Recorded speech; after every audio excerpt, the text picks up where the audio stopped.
Hello YouTubers, I hope you're all great and you're having a fantastic time, and of course you're safe during this whole COVID-19 outbreak.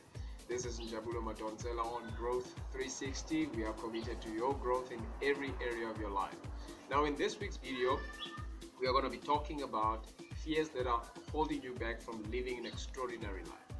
Now, fear is a common emotion that we all experience when you're trying something new or when you're not sure about something. But now let's try and define it. What is fear? Fear is the assumption or the feeling that something bad might happen to you in the future, either through your own actions or through somebody else's actions. And when you feel this emotion, you think that it's going to put you at a disadvantage, or you're going to lose something, or you're going to be in danger or at risk of losing something that is precious to you. But what we need to understand with fear is that fear is subordinate. In other words, fear puts something else or somebody else above you and you are below. It makes you feel that you are less than and the circumstance or the other person is more than. And anytime you're feeling this fear, understand firstly that it is common and it is a normal human fear.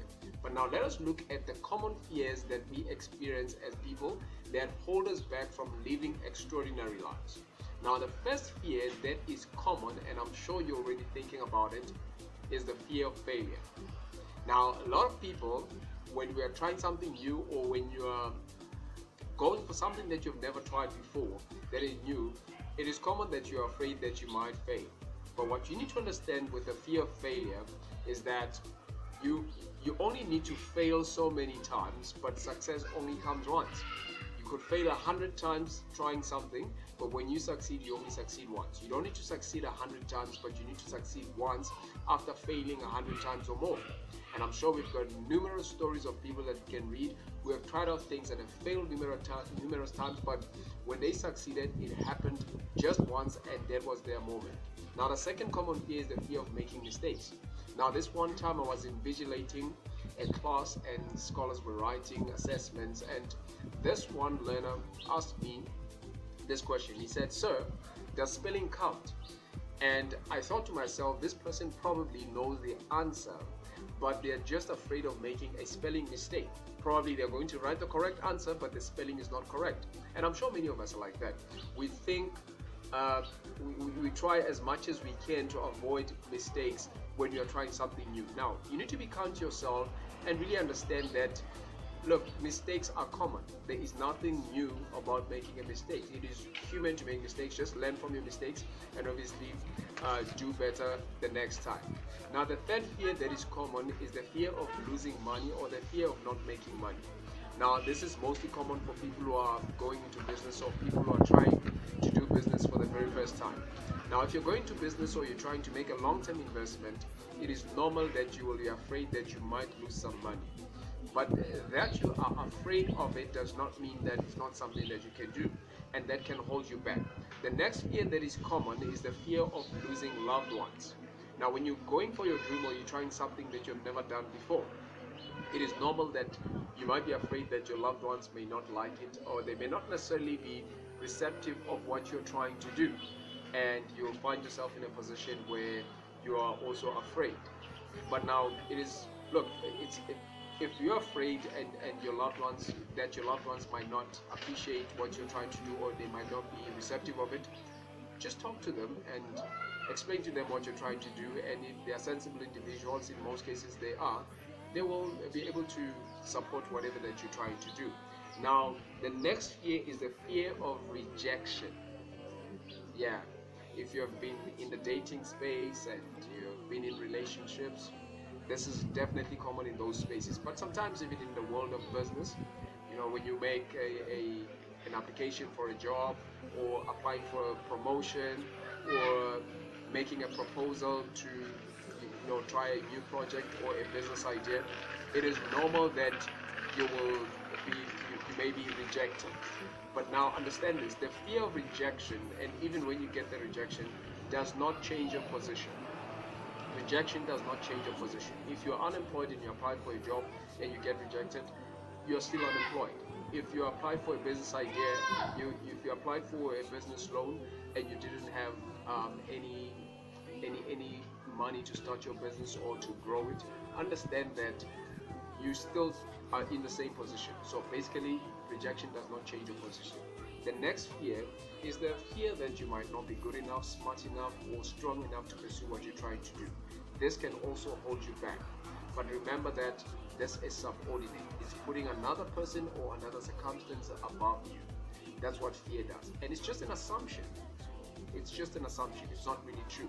The last fear that might be common that you might relate to is the fear of breaking moral rules, moral principles.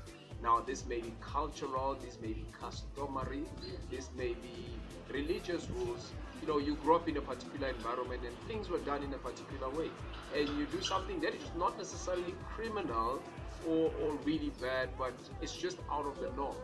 And you might be afraid that what I'm trying to do is really out of the norm. And it's common in religious spaces, it's common in very strict cultural spaces. But now, how do we then overcome fear? Understand this: every time you're afraid or you have fear, it is driven by what you're looking at externally. Fears are coming from what you're seeing externally and what you're seeing outside of yourself.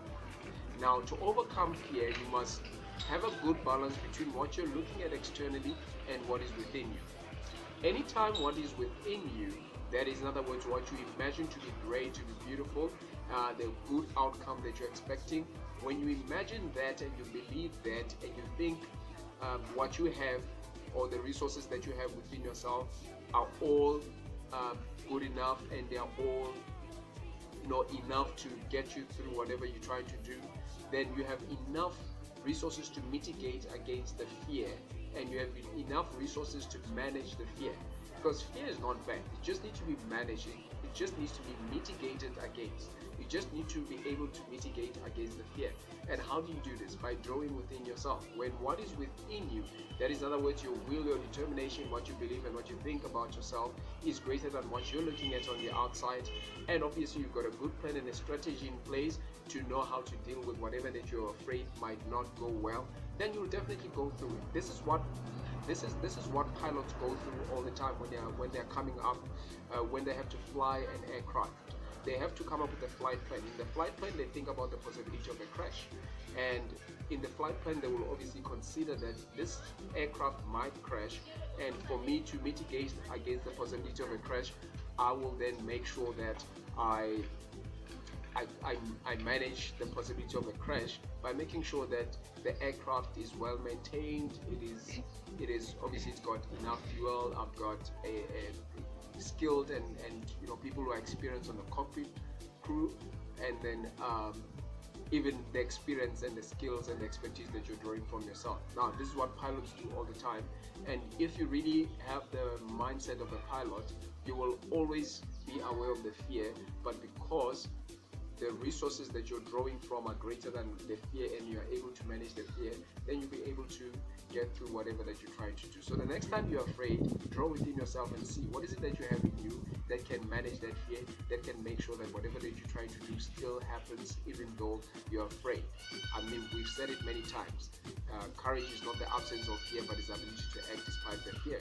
Now, how do you get the courage? You draw within yourself. Now, that is how we overcome fear, and these are the common fears that we normally face as humans, and I hope this video was helpful.